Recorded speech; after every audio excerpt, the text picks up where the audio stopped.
Isang fruit shake ang tanggap natin ngayon at ireregalo niya sa kaibigan niyang may sakit. Ito nga po lang yung kabayan at kaplorista katusok na si Angel, ang simpleng florista ng KSA. Ayan po, at ang napili po niya ay isang mudyasam or kung sa atin ay souvenir box.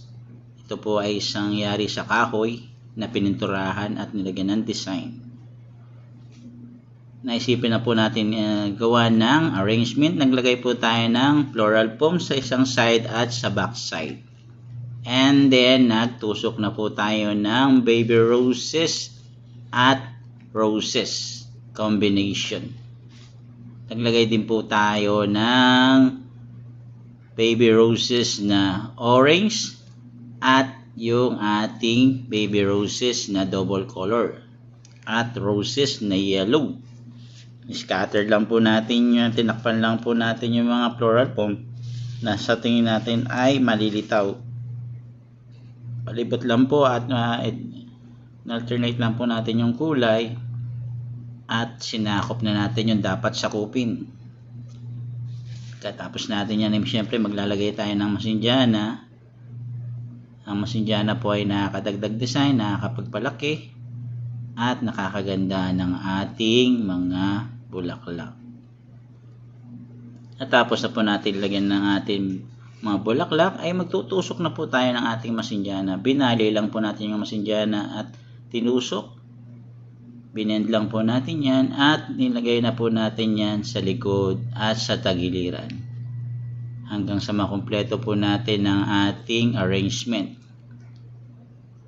Kaya kumpleto na po natin yan, ay maglalagay din po tayo ng steel grass. Yun po ang ating gagawing design sa bandang ibabaw po para po magmukha naman maganda at elegante ang ating presentation ng ating order. Naglagay din po tayo ng limonya. Kinatkat lang po natin yung ating limonya leaf para po ma-scattered natin. Para po balanse yung kulay, meron po tayong green at orange and yellow combination.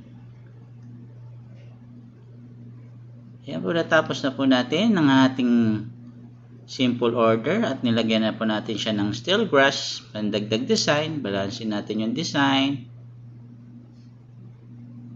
Yan po mga kabayan, mga katusok, mga kaplorista, mga kaibigan. Tapos na po natin ang ating simple stand bouquet for 90 SR only.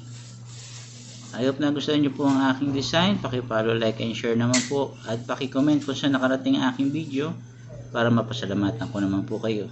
Hanggang sa muling paggawa. Maraming salamat po. See you in the next vlog. Babush mga kabayan!